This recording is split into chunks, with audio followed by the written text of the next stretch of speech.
Se você tem interesse e o desejo de fazer visitas durante a semana, ou fim de semana, coisas assim, falem comigo, eu aponto. Por exemplo, o nosso diácono Júlio está encarregado dos homens. Então, por favor, nos procurem. Uma visita faz uma diferença enorme, eu posso dizer isso de experiência própria.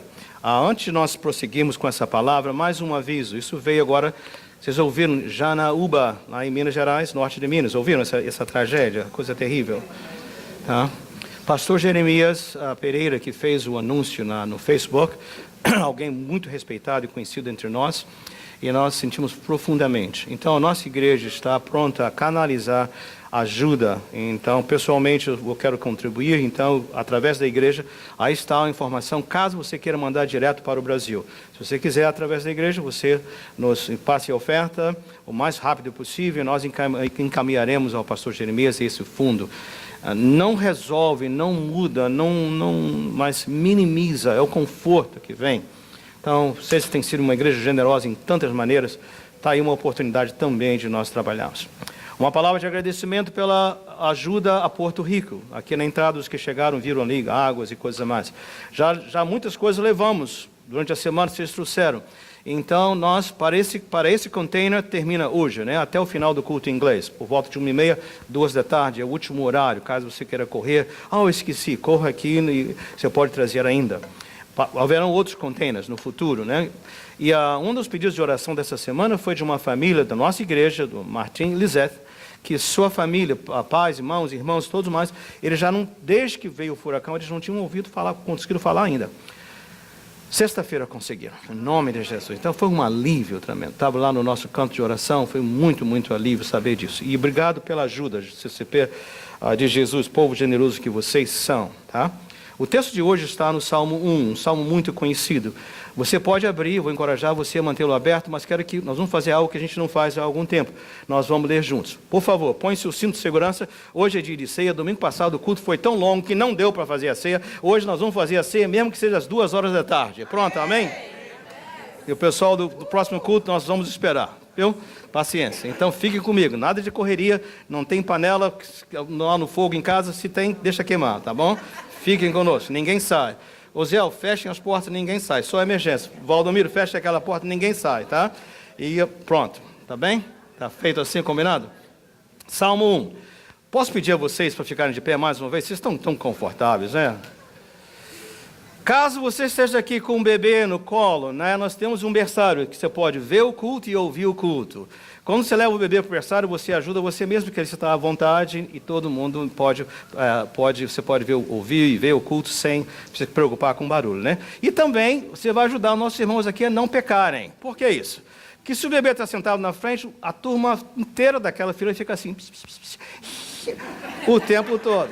E o seu pastor está aqui na frente em agonia, tentando concentrar na palavra e está lá. Oh, yes. Give me a break. Então, berçário, nós temos pessoas, Helena e outros mais, prontos, se eles vierem, não é que você está incomodando a gente, não, para você ficar à vontade e o pastor não ter um ataque de coração também.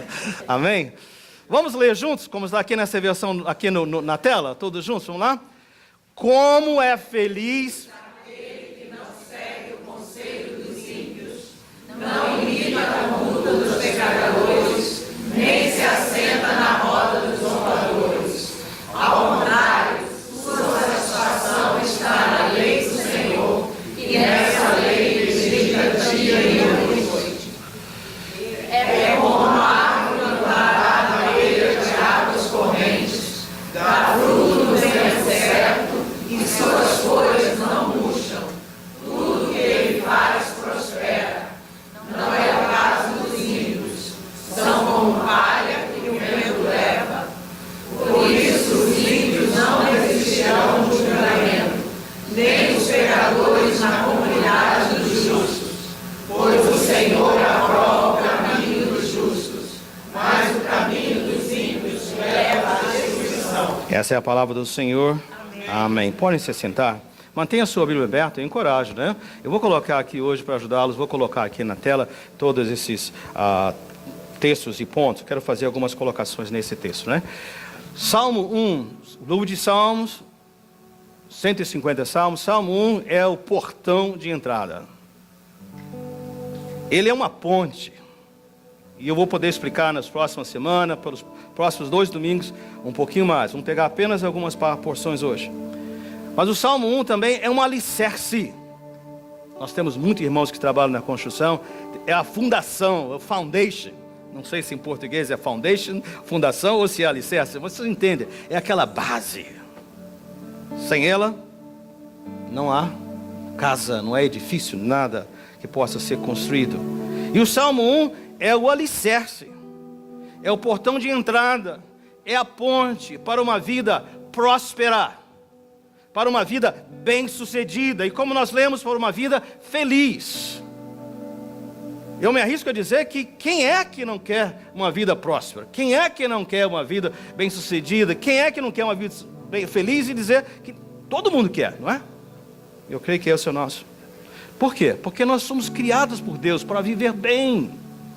Nós somos criados para sermos abençoados. Nós somos criados para prosperarmos. Esse é o plano, foi o plano de Deus.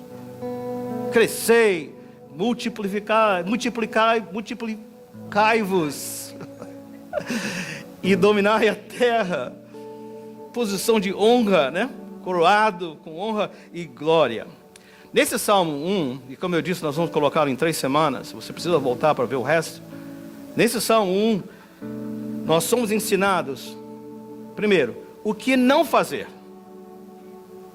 O que nós não podemos fazer. Não devemos, o que não podemos.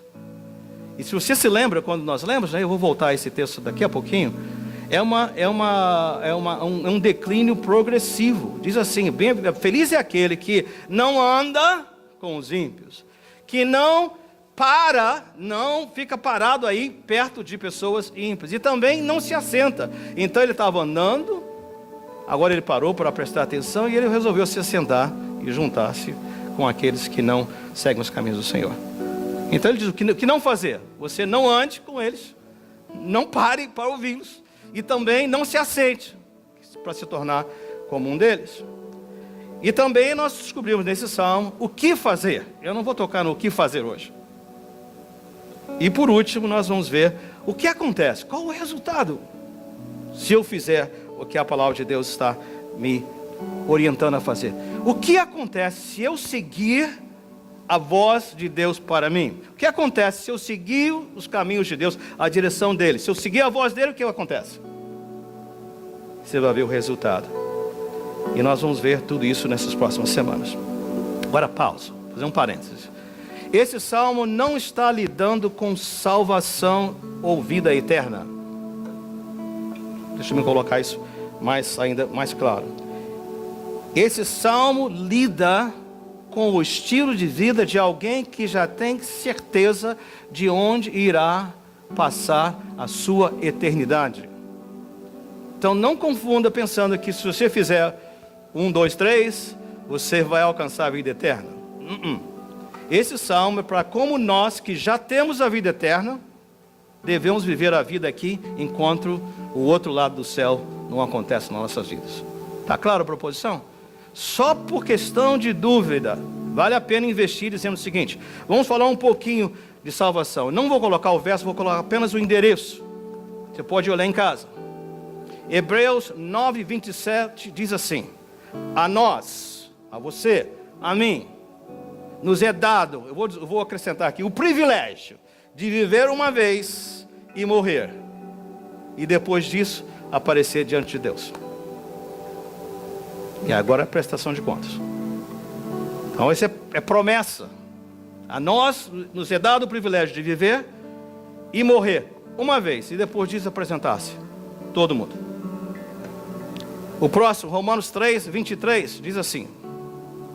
Todos, eu, você, nós, o mundo inteiro. Os que já morreram, os que ainda vão nascer, o futuro. Todo ser humano. Pecaram. Pecado é algo que já está em nós, já nasce em nós. Nossas criancinhas aprendem a dizer não logo. Não quero logo. Já vem da natureza. Desobediência você não precisa ensinar. Ela acontece naturalmente. Todos pecaram. Desobedeceram. Tem essa tendência, essa natureza pecaminosa. E carecem da glória de Deus. Não alcançam, não há nada que você e eu possamos fazer.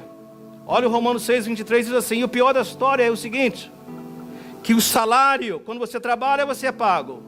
Quem peca, o salário é a morte. Mas graças a Deus que diz assim no versículo 23 também, mas o dom de graça, gratuito de Deus, é vida eterna em Cristo Jesus. Então todo mundo precisa da salvação.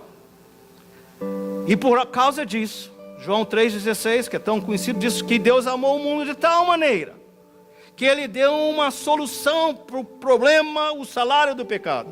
Ele deu o seu Filho, único, unigênito, para que todo aquele que nele creia que Ele tomou o nosso lugar na cruz, que por Ele nossos pecados são perdoados, e que através do seu nome agora eu tenho vida eterna. Não pereçam, mas tenham vida eterna.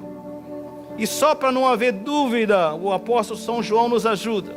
Diz assim, 1 João 5, 11 e 12. E esse é o testemunho. Ouçam, gente.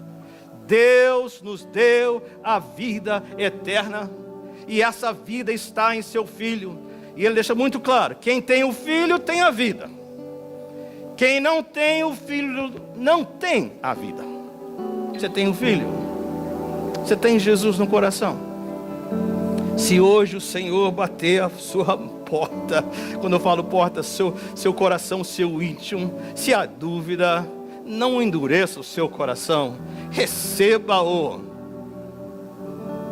assegure-se da vida eterna, tome posse dessa bênção, em o nome de Jesus. Então, só para ficar bem claro, salvação é toda obra de Deus, é presente, é dádiva. Vamos falar todo mundo junto isso?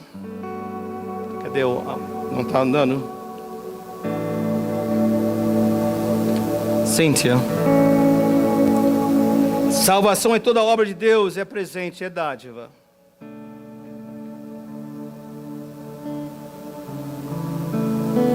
Oh boy. Aprendeu, né? If you want to start again from the beginning. O próximo verso que eu queria colocar, infelizmente não deu certo, eu diz assim: pois vocês são salvos pela graça, por meio da fé. E isso não vem de vós, é dom de Deus. Ouça, não por obras, obras ótimas que sejam, para que ninguém se glorie. Mais uma tentativa.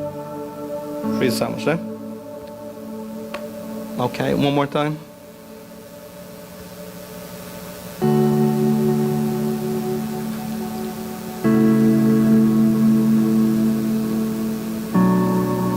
Só um instantinho, gente. Vale a pena você ver, porque há versos tão preciosos aí. Eu queria que você levasse para sua casa. Cynthia, I'm going to go forward. If you fix it, let me know, okay? Is it on? Ok. Então, salvação é toda obra de Deus, presente e dádiva. E agora deixa eu adicionar mais um, que nós não vamos poder ver na tela.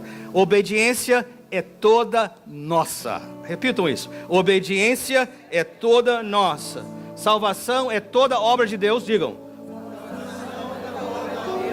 Obediência é toda nossa. É uma escolha, digam. É a semente de vida. Está claro, né? Ouçam o que está em Filipenses 2, 12 a 16. Olha o que o apóstolo escreve para nós. Filipenses 2, versículos 12 a 16. Há subtítulos nos textos da Bíblia, eles não estão no original, mas ajudam a gente. O subtítulo da minha Bíblia fala assim: brilhando como estrelas. Paulo escrevendo aos seus discípulos, aos seus seguidores, à sua igreja.